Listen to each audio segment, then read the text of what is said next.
The weekend was amazing, but this week is going to be even amazinger. Yes, I just made that up. You're watching Smell the Coffee with Dana Master and Aina Riza Quayo on this beautiful Monday morning. How are you doing? I'm doing great.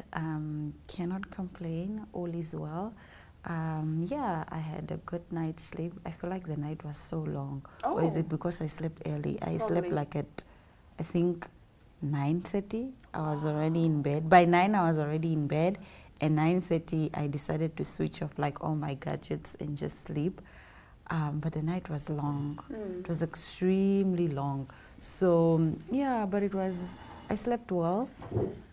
I was dreading the night. I didn't want to wake up to pray or do my affirmations, but then I also, I felt like it was too long and it was dragging on and on and on. But overall, I think that the weekend was very heavy for all of us as Namibians due to the activities that are taking place in Okahanya. So we are praying for Okahanya. We are praying that, you know, there is a change of events, that we do not lose one more life, and that the government actually puts in place, you know, a substantive plan that will be able to combat this violence against, you know, women, children, and even men. So we are glad to learn that Okahanja is now on lockdown. It was announced that they are placing the town on police and NDF patrol. So at least that is commendable. At least we see the action that is, you know, being taken to mitigate whatever is going in that town. But what I've learned is that safety is no longer guaranteed. It has to be guarded. So you need to, even you as an individual, you need to be cognizant of your own environment. You need to take steps to protect yourself, because it's not guaranteed that if you step out of this building, you're going to be safe. So be wary. Is it wary? Be aware, rather, of your environment. Don't trust anyone blindly. It's good to encourage our children to be kind, but not to be blind. To be vigilant as yes, well. to So be vigilant. The thing is, it's sad that as women, most of the time, yes, I'm also talking about, you know, I'm not underestimating or forgetting that they're also the boy children that are at risk. But if we look at it statistically, it's mostly the girl child and it's mostly females that are victims of such crimes. And unfortunately, we live in a society where women cannot go jogging with headsets. Women cannot be on their phones. Women cannot wear certain clothes and all of that. It's very unsafe for women, period. It doesn't matter. You could be wearing pajamas. You could be wearing, it's just, you know, the fact of the matter. So like you're saying, just teaching our children to stay vigilant, don't talk to strangers, that whole stranger danger thing, it is very real. And to also just remember and be aware of your surroundings. Like I'm saying, you cannot be wearing headsets or earphones when you're walking. That's just not something that you can do. And even this whole thing of, oh, but I can take a Yango and I can take InDrive or whatever, you never know. It's better that you just stay home. Unfortunately, that's where we are. That's what we've come to. Yeah. And it's very sad.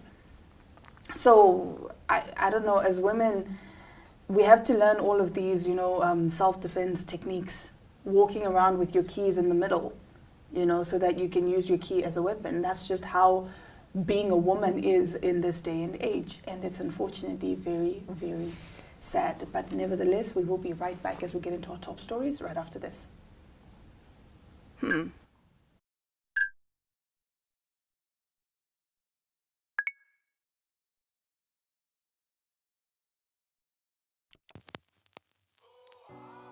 E-ticket. your online ticket solution for events and event marketing, bringing you ease of mind and making sure that your event gets out there.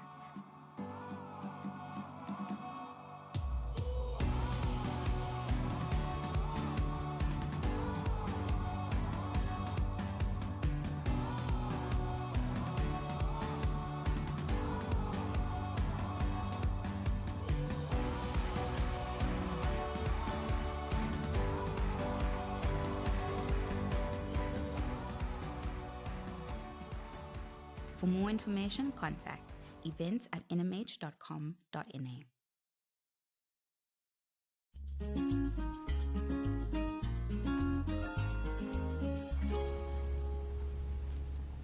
Now in some light-hearted news, but that is still raising awareness, teen hosts sperm race to raise awareness about male fertility problems. In a unique way to draw attention to the issue of falling male fertility, 17-year-old Eric Zhu hosted a sperm race event in Los Angeles. The event, made possible with over $1 million in funding from Zhu, involved microscopic sperm races on a big screen. It drew a lot of attention and opened up discussions on reproductive health issues. Zhu was inspired by alarming reports that sperm counts have halved in the last 50 years. The event saw a man in a white coat meticulously placing semen samples on a tiny racetrack only 2 millimeters wide. The race was streamed live on 3D animation software, letting the audience see the sperm cell racing across the tiny tracks. Felix Escobar, a 20-year-old attendee, was amused by the spectacle, saying, "There's no way to tell if this is real, but I want to believe it is." Despite the event's emphasis on fertility awareness, Zhu was quick to clarify his stance on the pro-natalist movement, which includes public figures such as Elon Musk. "I have nothing to do with this," he said firmly. "I'm not like Elon Musk, who wants to repopulate the earth." Instead of siding with political opinions on population growth, Zhu focused on personal health choices and their effect on sperm motility. The scientific community remains divided over declining sperm counts, with conflicting data coming from various studies. Reproductive epidemiologist Shana Swan, who conducted a significant study on this, has warned that hormonally active chemicals in our environment could be affecting fertility rates. While scientists continue to debate whether sperm counts have actually dropped, Zhu's event successfully brought attention to this critical issue in an unconventional manner.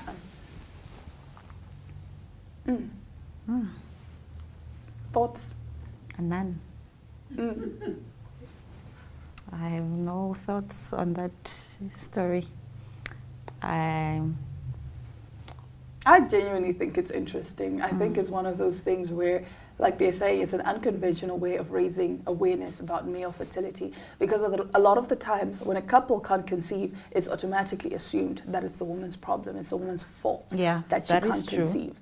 So and men also say, no, it's your fault. Exactly. Meanwhile, they know it's their problem. Yes. Or sometimes maybe they don't know. Sometimes they don't know because there's not awareness about this situation. Because growing up, you're always told it's the woman's responsibility to carry a child. Yes, and fertility is usually a woman's issue. Problem. Yes. Until you actually go to doctors, and doctors are like, actually, your sperm heads are crooked, your sperm tails are crooked. So even if you try, you cannot fertilize an egg. So things like this really and truly, and like they're saying, a lot of men don't actually realize that drinking alcohol and all of these things, these toxic things that you're putting in your body and our environment sometimes also has an effect on, I don't know, sperm motility? Or sperm performance? Okay, sperm performance, I will take. But nonetheless, I think we should take care of our own health. Men and women, don't just assume the next person is a problem. The problem could be very well be you. So, and I feel like if we're a couple, we should actively go and look at our fertility together. Yes. If we are, planning on starting a family together or anything of that sort. We shouldn't leave the other behind, because then, I know where I stand, but I don't know where you stand, and you also don't know where you stand. Exactly. So just to avoid this shift blaming thing, blame shifting. Blame shifting. So just go better you know than you don't Then you know. don't know. You know, before you move on to your next story, I actually found out that some of these STDs can actually mess with your Definitely. reproductive That's why you system. cannot be out and about Yo, with everyone. hectic chats, Yeah. guys. And then also, secondary fertility is a thing. I didn't know that. What like, is secondary fertility? secondary fertility is basically when somebody has given birth before, but then the second time around, they just cannot fall pregnant. Secondary infertility. Oh, Yes. They only So- had one egg. So no. Like you gave birth to your first child normally and whatnot, but for some reason you can't fall pregnant again. Maybe you just had one child. Maybe you were meant to just have one child. Yeah. But secondary Well, infertility at least is actually you have a that thing. one child. Yeah, but then now imagine trying to justify or that time you're telling this person, no, it's your fault because I have a child already, so you are the problem. That time you have secondary infertility. Yeah, I think that's actually a thing. And a lot of men would rather... don't quote me. This is just Don't Shabin. at her. This is Shabin gossip. This is Shabin conversations. So a lot of men, I'm hearing, that would rather marry someone who With a already has a child. Oh. Because that means then they are not infertile. You see, but now I'm hearing about secondary Secondary infertility. infertility. So be cognizant, man. Yeah. So now you know I didn't know there was secondary infertility. Yeah. I'm about to go add on the conversation. Like, did y'all know? No, yeah. So you solely can't rely on that then. Yeah. You can't.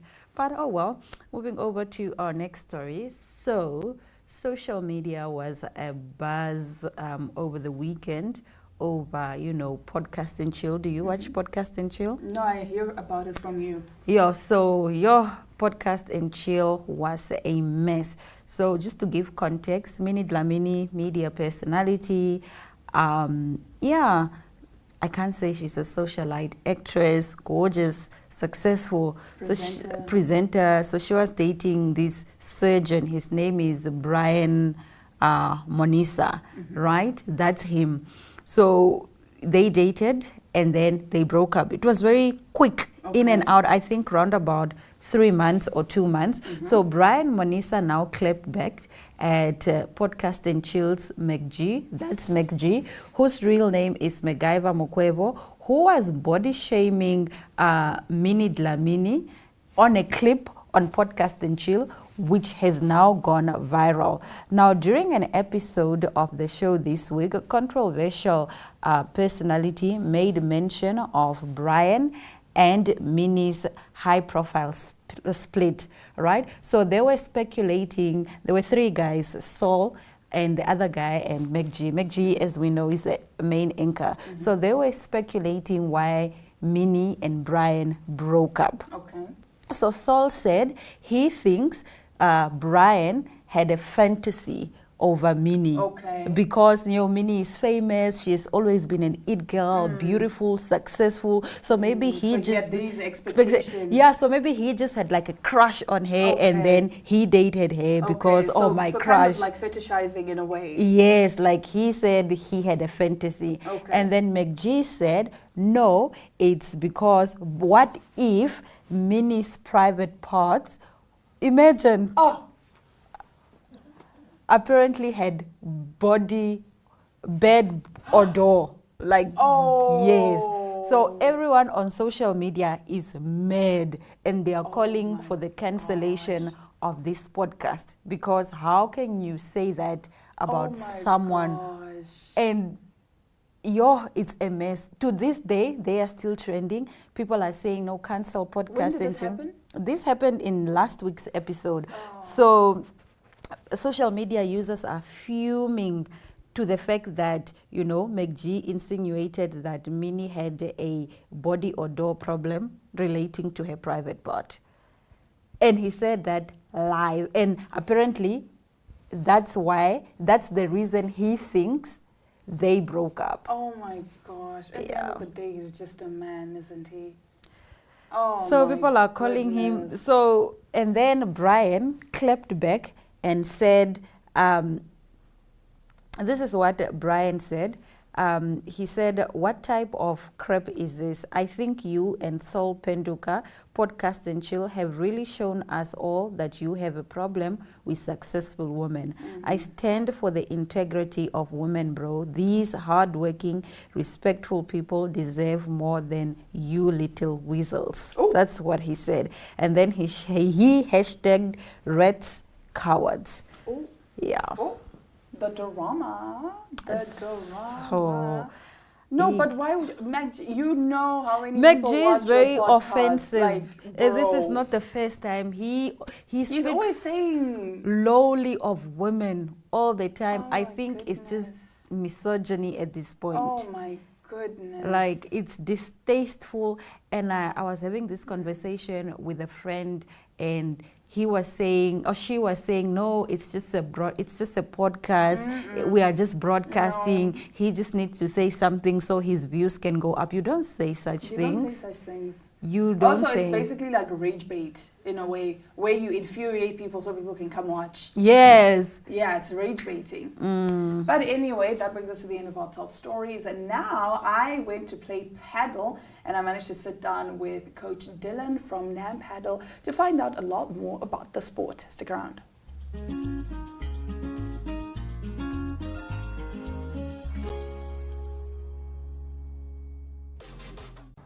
Namspire Sports Village is where we're at, and we are playing paddle. Now, for those of you that don't know what paddle is, like me, I just know there's a racket, there's a ball. That's all I know. But Coach Dylan is here to explain to us what paddle actually is. So, okay, there's a lot of ways people can explain it. You can Google it and you'll find different ways. But essentially what paddle is, it's a mix of tennis and squash, but it's not the same as either of them. Okay. Okay. So what makes it different from tennis is with tennis it's an overarm serve, where in paddle you bounce the ball and it's an underarm serve. Just like tennis, it has the same rules, same point system, so 15, 30, 40, and then you have your one set that's complete. Six sets as well? Yes, Okay. as well. So that's for your normal paddle. Then Okay. you obviously, like I mentioned, the Americanos, where we change it up a bit, make it fun, make it more action. And then, as with squash, you have your back wall and your side wall as well, which we call your friend, because that makes the court smaller for Okay. you. So the smarter you play, the less fitness you have to use, the more strategy you can use to actually just remain in a space, or actually take control of the court. Other than that, it's it's the same as tennis, where you can have. So we only have doubles courts at the moment. You also get a paddle court that's for singles. Okay. So we play doubles, so that's 2 players per team, and then you try to move the ball around, and obviously get the opponent to make the fault. The faults. I feel like I can take you on. I'm joking. No, I cannot. I cannot. All right. So how Look, some days good, some days not.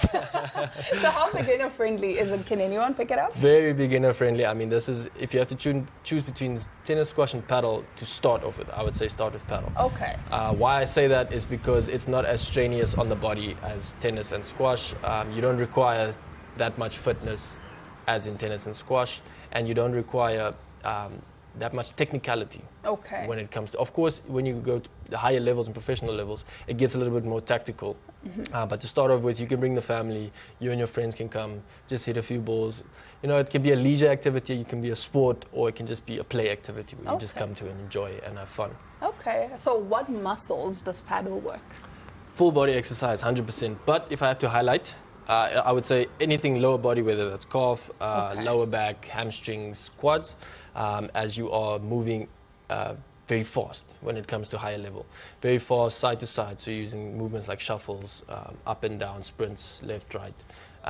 And then obviously upper body, a lot in the back, shoulders, and then obviously forearm. Okay. I like that you mentioned the agility, because that actually gets into my next Yes. question in terms of like reflexes, cardio, all of that. I did do a round. I did rally with one of your people here, and I have to say, my goodness, yeah. It can get to you. So obviously the higher level you play, the faster the ball moves, the faster the play becomes. So if you're playing at a little bit of a lower level, more fun, leisure type of level, balls are coming slow, you're not working your body as hard. But if you come look at our guys that play at level 4 and up, these guys are playing balls at high speed. So you How need many levels are there? Sorry. So to cut you. there's a in paddle there's a level system of from 0 up to 7. Okay. So then from there you have your different classes and how it's classified as. It's actually available online. You can find it anywhere. Just type in paddle rating system, and it'll give you an example of what the levels look like. Okay. So as I mentioned, the higher the level you play at, the more agility you need, the more speed, the greater your reaction time needs to be. As like you'll see, there's different zones. When you get more technical, there's a defensive zone and an attacking zone, where the attacking zone is closer to the net, so that means the ball is coming quicker. So you need to be able to read quickly what's going to happen next. Oh my Whether you're goodness. at the defensive zone, you need to understand how to move your opponents as they'll be in the attacking zone. But that's a little bit more on the technical On side. the technical side. Yeah. But I don't know, man. It seems so much fun. I was Yes. having so much fun. I didn't even want to leave. Exactly, It and was then there's more dynamics if you're playing with your teammate. Obviously, there's different moves that you can make, or how you and your teammate move around and communicate as well, to be able to say. So what the rule of thumb I would say is basically, if whoever's taking the shot, other player needs to communicate what's Okay, happening, what they're okay. doing, where's the space, where's the gap. So that's how you move, and then obviously you got your left side and your right-sided players. Left-sided players more dominant, trying to finish the set, finish the point, win the point. Okay. Your right-sided player more defensive, trying to place, so that the left-sided player can then get them the point. Jeez, wow, it does sound a lot happening. It does sound technical, but trust me, it's more fun once you're on the Exactly, court. So, what are 100%. the most common mistakes that beginners make? Most common mistakes, I would say, is thinking that it's difficult, Okay. overcomplicating it. I see. You know, there's a lot of the times where you'll see, even if you come in and I explain, like I'm explaining to you now, it sounds a lot. Yeah. But once you get onto the court, you get a feel, you take the racket, you take the ball, and you just hit. Then you start to understand what it's all about. I see. That fun aspect, that movement, and you know what makes paddle so special compared to tennis and squash is the social aspect of it. And you're in a team format, so there's always banter going on. You'll see with the guys playing, they're always chatting to each other, having a laugh on the field, off the field. You know, it's a very it's a happy community where people they share their knowledge. They, you know, if somebody's struggling with something, they'll say, "Hey, why don't you try this, or try it this way, or let's do it this way." Or, you know, if a player, if they have a match going on and a player can't make it, somebody will jump in within 2 seconds to join that match. It's a beautiful community. It's a beautiful community, and I mean, Okay. what these players have done for paddle itself, just in this short span of time, I commend it. Okay. I love it. And what type of gear do we need? Already we know of the rackets. Very oddly shaped. Oddly shaped, a new shape to this racket game. So all you definitely need, you don't actually need anything. Okay. We've got everything for you. We've got Okay. rental equipment available, whether that's the racket and the balls, but that's essentially what you need. And then obviously you need a good shoe. Okay, You need a good shoe, okay? With grip? So with grip, I would say don't use a running shoe with too much foam, Okay. as you could get injured on the ankles. It has to be a little bit of a harder shoe, almost a court type shoe, whether it's a tennis shoe. Squash shoes also work. They do get a little bit slippery sometimes, but you can get paddle shoes that are specifically designed for this. For paddle? For paddle itself. Okay. But a normal running shoe or training shoe would suffice. So what's the difference? I'm seeing your racket is a bit more complicated and a bit more complex. What's the difference between these two? Okay, so with tennis, you know, you have the strings and you obviously have the frame. Yes. And your frame is designed with different types of materials. So it's the same thing here, but in the paddle, we have a foam. And you get, every manufacturer or brand has a different type of foam that they use. So this is a higher quality.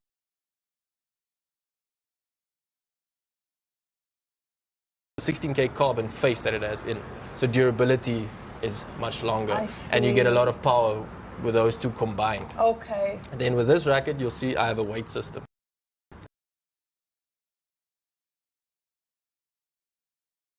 Now it's seated here, which means the balance moves to the center.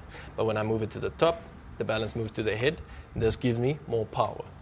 Fancy schmancy. And you also have your grip. You get longer grips, shorter grips, and then obviously the structure of what Okay. they use. You'll see this is a power groove. So this helps generate more power, as there are little carbon fiber threads on the inside, Okay. which then essentially this gives you the ability to do the same stroke for less. Ah, okay. So you don't have to add as much power or as much focus to it, where the racket is designed for exactly just that purpose, just making sure you make contact and place where you want it to go. All right. So now it's time for us to get on the court, for you to explain to us the rules of paddle, and then of course we get to play. I get to challenge you. I don't even think I can call it a challenge because I think you're mostly going to be coaching me. But like I did say, it's not like starting from scratch. I did play tennis for many years. And the thing about this is once you step onto the court, it takes 10 minutes. And then you got the hang of it. Okay. Then you got the hang of it. As long as you can hit the ball, you'll be fine. As long as you have coordination. Exactly, but that you can also get within 10 minutes. You'll be fine. Okay, that's great. All right, so stick around because pretty soon we're going to be stepping on the court and you're going to be seeing me flaunt my little tennis skirt. I've been waiting for this moment practically since I stopped playing tennis. Stick around.